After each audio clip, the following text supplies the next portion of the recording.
रिया भक्ति पवित्र कहानियां। एक शहर में एक गरीब मजदूर बुढ़ा और बुढ़िया रहा करते थे। उनके पास एक छोटी सी कुटिया थी। उसी में रहकर वो अपना गुजारा करते थे। छोटी मोटी मजदूरी मिल जाती तो उसी से रूखा सूखा खाकर सो जाते। बुढ़े का नाम हरिया और बुढ़िया का नाम वेदो था। एक समय ऐसा आया जब उनके पास कोई काम धंधा नहीं बचा। उन्होंने सोचा, इतने दिन हो गए, कोई मजदूरी नहीं मिली। अब क्या करें, कहां जाएं? कैसे घर का गुजारा हो? कहां से हम रोटी खाएंगे? अजी चिंता मत करो, सामने ही शिव मंदिर है, हम वहीं चलते हैं। भोले का प्रसाद मिलेगा, हम उसी को खा के सो जाएंगे। यही सोचकर वो शिव मंदिर की ओर चल दिए। वहां पहुंचकर देखा तो शिव मंदिर में बहुत भीड़ थी। अरे, लगता है आज भोलेनाथ का वार सोमवार है, तभी यहाँ इतनी भीड़ है। हाँ, बहुत भीड़ है। लगता है आज यहाँ हमारा नंबर नहीं आएगा, कुछ नहीं मिलेगा यहाँ। मंदिर में भीड़ इतनी थी कि जो भी भक्त प्रसाद चढ़ाता वो वहां खड़े लोग ले लेते और खा लेते। इसीलिए हरिया और उसकी पत्नी वेदो मंदिर के द्वार पर खड़े होकर प्रार्थना करने लगे।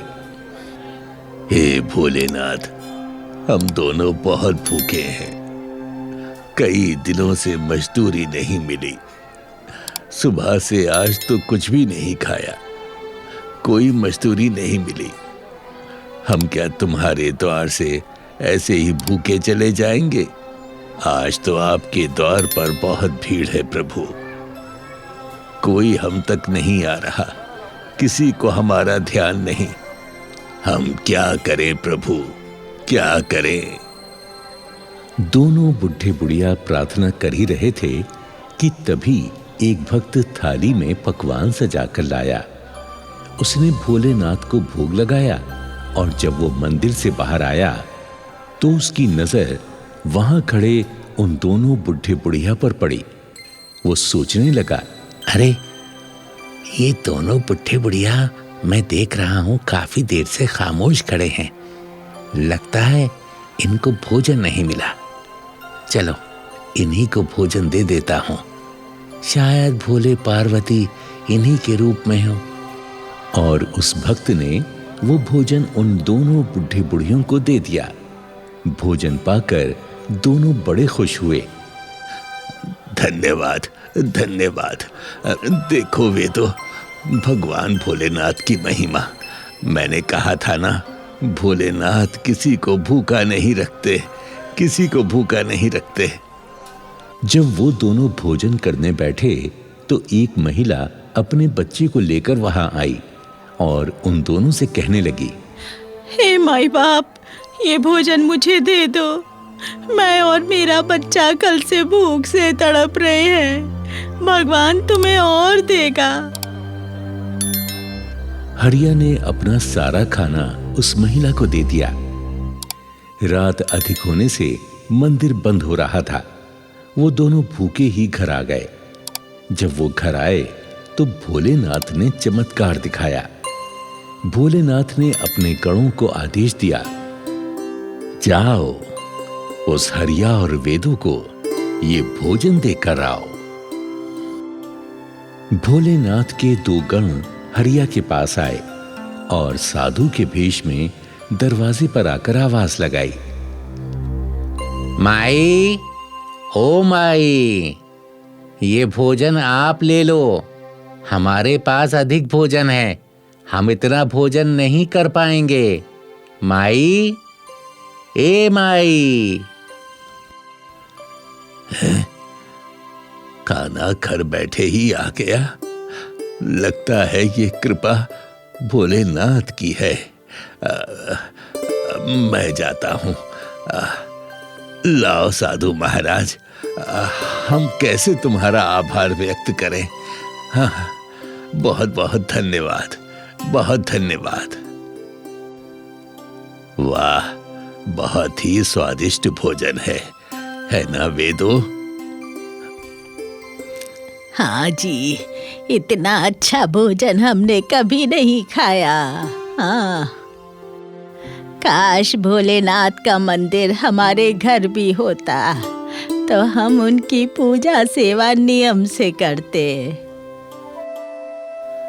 काश भोलेनाथ का मंदिर हमारे घर भी होता तो हम उनकी पूजा सेवा नियम से करते। भोजन करके वो दोनों बुढ़े बुढ़िया सो जाते हैं, लेकिन बुढ़े बुढ़िया की ये बातें भोलेनाथ और पार्वती जी सुन लेते हैं। तभी माता पार्वती शिव से कहती हैं, देखा स्वामी, ये बूढ़े बुढ़िया कितने गरीब हैं, मगर धैर्य के साथ रहते हैं और आपसे कितना प्रेम करते हैं। हे स्वामी, क्या इन दोनों के लिए आपने कुछ सोचा है? गौरा, मैं अपने भक्तों को कभी नहीं भूलता, चाहे वो गरीब हो या अमीर हो। तो फिर क्या सोचा है आपने इनके लिए? मैंने ये निर्णय लिया है कि मैं स्वयं इनके आंगन में निवास करूंगा। हाँ, जाओ गणों, मेरा स्वरूप शिवलिंग लेकर जाओ और उन गरीब हरिया और वेदों को देकर आओ। जो आज्ञा स्वामी। दोनों गण साधु के भेष में शिवलिंग लेकर उन दोनों बुढ़े बुढ़िया के द्वार पर आते हैं और उनसे कहते हैं, हे भक्तगण, ये शिवलिंग आप अपने पास रख लीजिए। हम दो लोग चारों धाम की यात्रा पर जा रहे हैं। हम लौटकर इसे ले लेंगे और यदि नहीं आ पाए तो आप इन्हें यहीं पर स्थापित करें। भोलेनाथ आप दोनों पर कृपा बनाए रखेंगे। इतना कहकर वो दोनों साधु अदृश्य हो जाते हैं। शिवलिंग को पाकर दोनों बुढ़े बुढ़िया बहुत खुश होते हैं और सोचते हैं, वेदो, हम प्रभु के शिवलिंग को यहीं स्थापित करते हैं। जब तक वो साधु नहीं आते, हम नित्य नियम से शिवलिंग की पूजा करेंगे। हाँ जी, चलो इसे एक चबूतरे पर स्थापित करें। इस प्रकार बुढ़े बुढ़िया ने अपने हाथों से एक चबूतरा बनाया और उस पर शिवलिंग को स्थापित कर दिया। नित्य नियम से वो दोनों भोलेनाथ पर जल, बेल और फूल चढ़ाकर उनको नमन करते रहे। एक समय घने बादल आकाश पर छाने लगे। ऐसा लगता था कि भारी बारिश और आंधी तूफान आने वाला है। तब वेदों ने हरिया से कहा, सुनते हो जी, लगता है बारिश आने वाली है और हमारे भोलेनाथ पर कोई छाया नहीं है। कहीं मेरे भोले पानी में ना भीग जाएं। हाँ, तुम ठीक कहती हो। हम क्या करें? हाँ, ऐसा करते हैं। हम अपनी कुटिया पर जो छप्पड़ है ना, उसे भोलेनाथ के ऊपर डाल देते हैं। इससे हमारे भोलेनाथ बारिश और आंधी से बचे रहेंगे।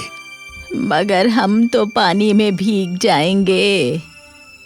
अरे भीग जाएं तो भीग जाएं, कोई बात नहीं। बस हमारे भोलेनाथ नहीं भीगने चाहिए।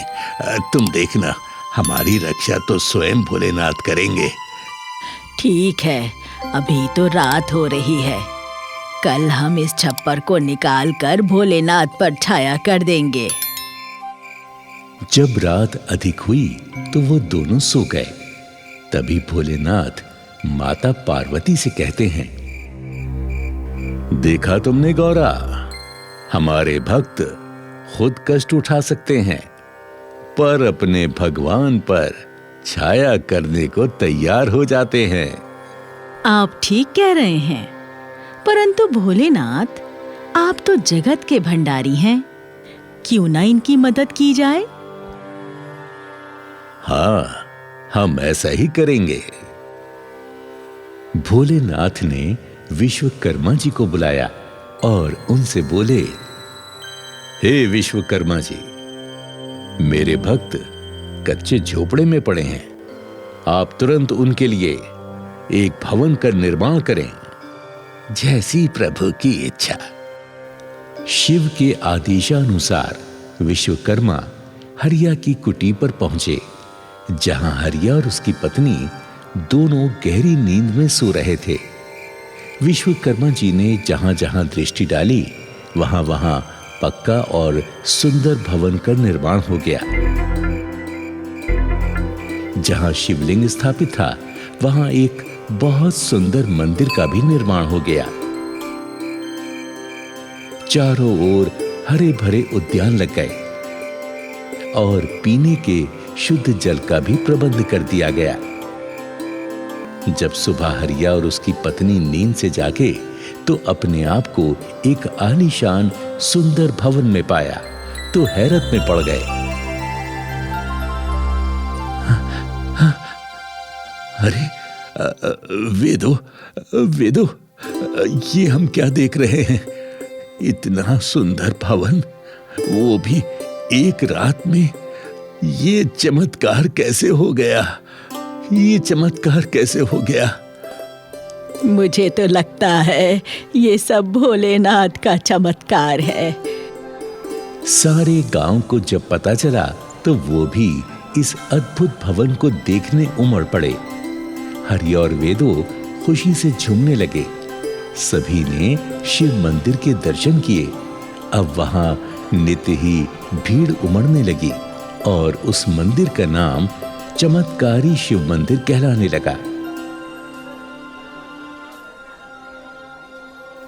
हरिया और वेदों का सारा जीवन आनंदमय हो गया।